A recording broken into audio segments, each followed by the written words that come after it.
Сәлем баршаларыңызға. Бүгін біз сіздермен дәл осындай қытырлақ болып пісетін қаттаманың жасайтын боламыз. Екі түріні, пияз бен пиязсыз. Алдымен маған тіркеліп, лайк басып, комментарий қалдыруды ұмытпаңыздар. Видеомды соңына дейін қарап, қолдап кетіңіздер.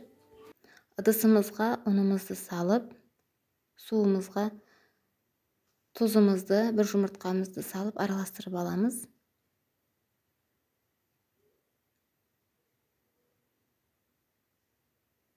Аз-аздан құйып отырып, қамыр илейміз.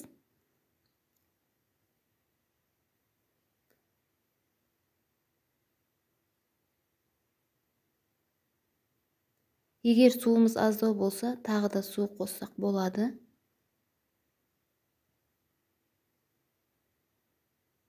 Осылай қамыр илеп аламыз. Бетін жауып 15-20 минутқа қалдырамыз. 15-20 минуттан кейін алып екіге бөліп, осындай тындырып аламыз. Беті жылтырап тұрады.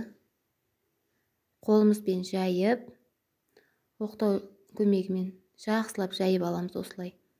Видеодағыдай етіп. Қалың болып қалмасын.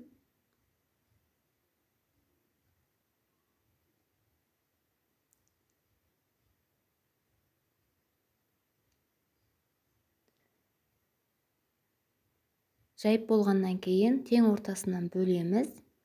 Енді бөлме температурасында еріп тұрған сары майымызды сүртіп шығамыз. Енді көк пиязымызды сеуіп, үстінен екінші бөлегімізді жапсырамыз. Үстінен тағы да сары май сүртіп шығамыз.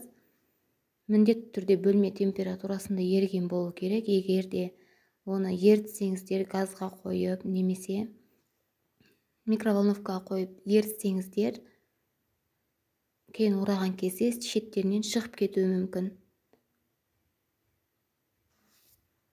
Енді осындай видеодағыдай етіп кесіп аламыз.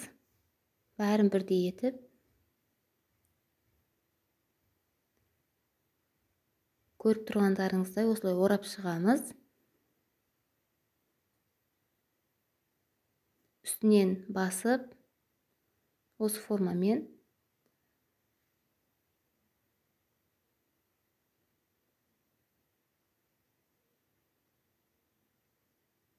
менде 3 шықты. Пияз салынған 3 қаттама, 3 пияз салынбағаны. Енді холодильникке бір 15-20 минутқа салып қоямыз. Майлар сәл қату керек. Одан кейін алып жаямыз осылай. Видеодағыдай етіп. Сірей жұқа қылып жібермеңіздер. Жайып болғаннан кейін табамызға май құйып отқа қоямыз. Отын бәсеңдетіп, қатты қылмаймыз, күйіп кетеді. Осылай екі шетіні аударып, қызартып, пісіріп аламыз. Табамыздың қақпағын жауып қоямыз.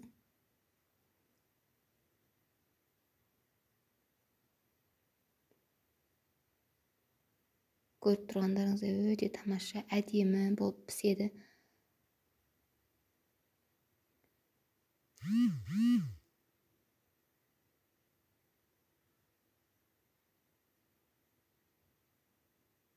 Бәрін осы видеодағыдай етіп пісіріп аламыз. Екі шетін қызартып, жақсылап.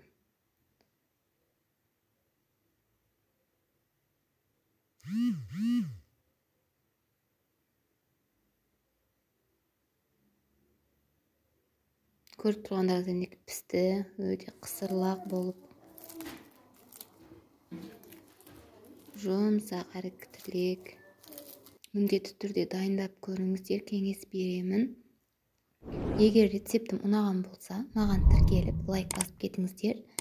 Соңына дейін көргендеріңіз үшін рахмет. Алдағы уақытта басқа да рецептер шығаратын боламын.